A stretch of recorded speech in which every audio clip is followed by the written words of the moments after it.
Hello everyone, আসসালামু আলাইকুম। দেখতেই পাচ্ছেন আমি ডো থেকে প্রেস করে করে এয়ার বের করে নিচ্ছি। আজকে বানাচ্ছি ছোট বড় সকলের ফেভারিট পিৎজা। এইবার অয়েল ব্রাশ করা পিৎজা ট্রেতে এক ভাগ নিয়ে সুন্দর করে স্প্রেড করে নিচ্ছি। নর্মাল একটা ক্রাস্ট তৈরি করে আমি ওভেনের আপারে দিয়ে উপরের অংশটা একটু বেক করে নিব। টপিং রেডি করার ক্ষেত্রে আমি প্রথমেই বেশ কিছু টমেটো সস নিয়ে সুন্দর করে স্প্রেড করে নিচ্ছি এবং তার উপর কিছু অরিগানো ছিটিয়ে দিচ্ছি। টপিংটা আমি আমার মনের মতো করে করে নিচ্ছি। এবার কিছু মোজারেলা চিজ উপরে ছিটিয়ে দিচ্ছি। যেহেতু বাচ্চারা হেভি টপিং পছন্দ করে, সেজন্য আমি আগে থেকে রেডি করা বেশ ভালো পরিমাণের চিকেন স্প্রেড করে নিচ্ছি। আমি গ্রিন চিলিটা দিয়ে নিচ্ছি।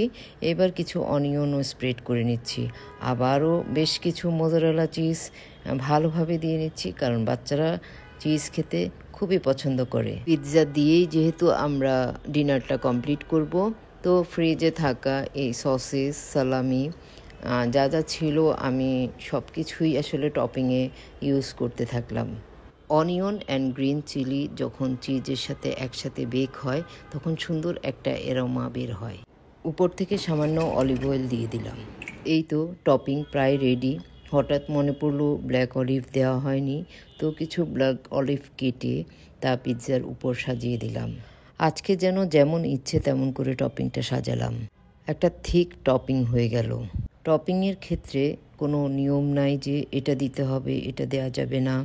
যে যার মতো করে আসলে টপিংটা রেডি করতে পারে। এইবার ওভেনে ঢুকিয়ে দেবার পালা।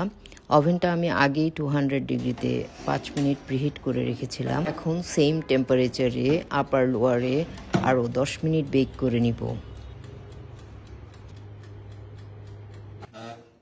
ব্যাস রেডি আমার পিৎজা। সুন্দর একটা আউটকাম আসছে। বাচ্চারাও দেখে অনেক খুশি হয়েছে। দেন আমি এটাকে সুন্দর করে কেটে সবার মধ্যে সার্ভ করলাম অ্যান্ড এভরিবডি লাভড ইট। আর এভাবেই ঘরে পিৎজা মেক করে ফ্যামিলির সবাইকে কিন্তু হ্যাপি করতে পারেন। সো ঝটপট বানিয়ে ফেলুন। Thank you.